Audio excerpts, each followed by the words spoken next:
I'm going to walk you through some push-up progressions. So this is really important because if we send you an at-home program that has push-ups, you might not be able to do full push-ups off the ground just yet. So if that's the case, you want to start a little bit easier and then eventually work your way up through more difficult resistance until you're strong enough to do them properly from the ground. So we're going to show you what these progressions look like. The first is a push-up off the wall. This is probably really easy, but some people that don't have experience pressing or using a lot of your upper body muscles, this may be difficult. The good thing is you get good at these real quick.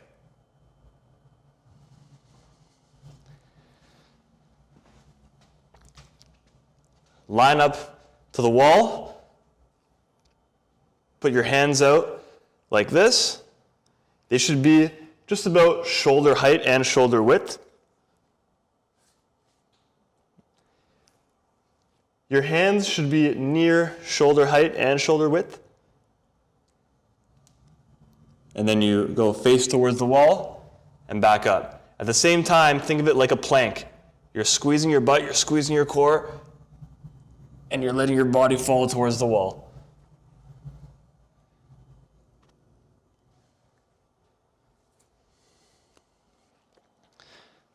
The next would be an elevated push-up. So what I like to do in the gym is we set up the barbell at different heights in the power rack. So it goes a little bit lower than the wall, then a little bit lower, then maybe about a 45-degree angle until we're on the ground.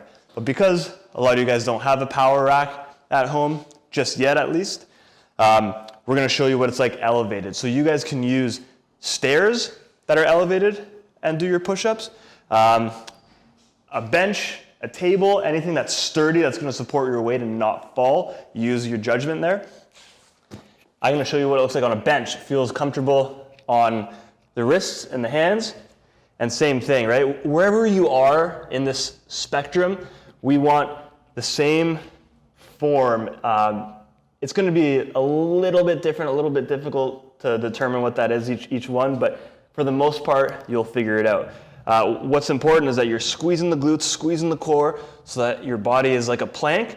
I don't want to see you like this, sagging your lower back. That's going to just cause lower back and shoulder irritation, and you're not even working the right muscles that we want to work, which would be your triceps, your chest, your shoulders, your rotator cuff, serratus anterior, the boxer muscle, stuff like that. And I also don't want to see you going like this. That also doesn't work the right muscles. Down, chest touches, and come back up.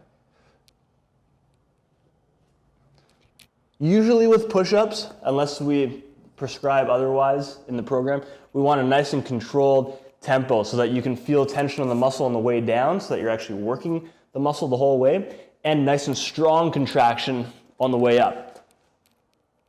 I feel tension the whole time here, and then I can push up nice and strong. As opposed to, that's a bad example where I don't feel any tension on the muscles on the way down, and all I'm trying to do is pump on the way up.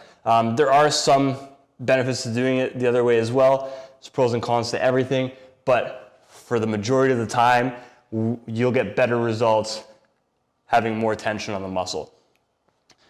Once you're done that, then you can move to actual push-ups from the ground.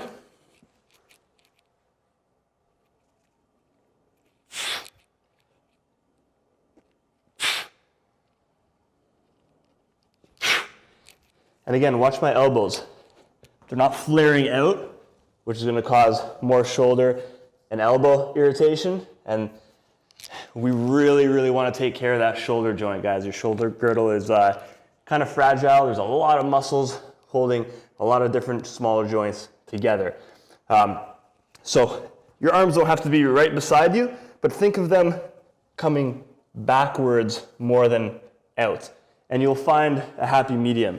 It might be harder, but again, we're trying to work your muscles here. We're not trying to cheat and use your joints and your ligaments, causing irritation and inflammation if those things get too much load.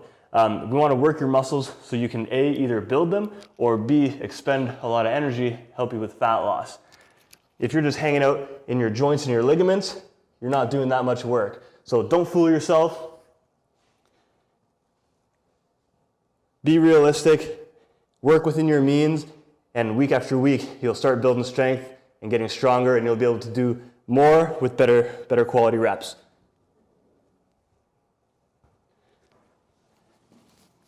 Now from here, there's two options.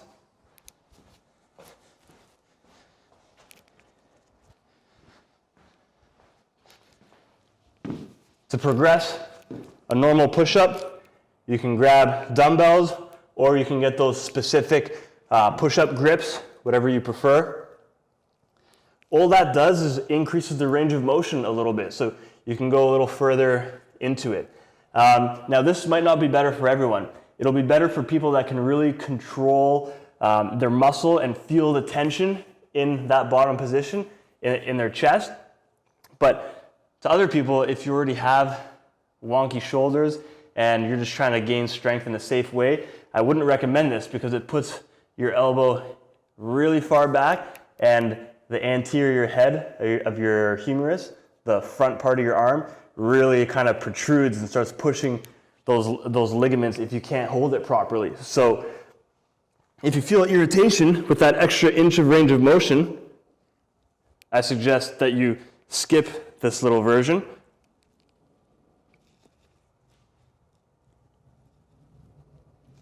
But if not, make sure you're going all the way to the ground, because the extra inch or two that you get is from the dumbbell's height off of the ground. So these are 5s. A better example would be maybe getting like 10s or 15s that are a little bit higher off the ground. You can go a little bit further down. But that's not my favorite way to improve it anyways. What I would rather do is throw a weight on my back.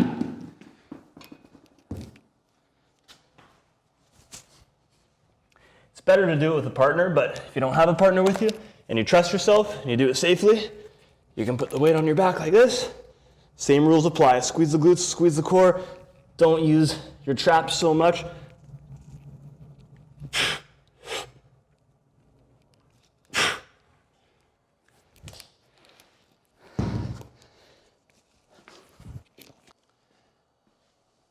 Now this is so important to know because a lot of you guys are doing one-on-one training with us, in which case our trainers, even doing online with you guys, will be able to determine what the right progression is for you. However, if you've downloaded one of the programs we've made, like the HIIT Tabata workout program or something like that, that just says push-ups, and if we don't actually know you and if you're not a client with us or not with us yet, we don't actually know which progression of the push-up you should be on. So this is something that you should know for yourself, familiarize yourself with it so you can do the right way for you. After all, that's what we do best here at Clear Cut Fitness. Optimal, customized workouts.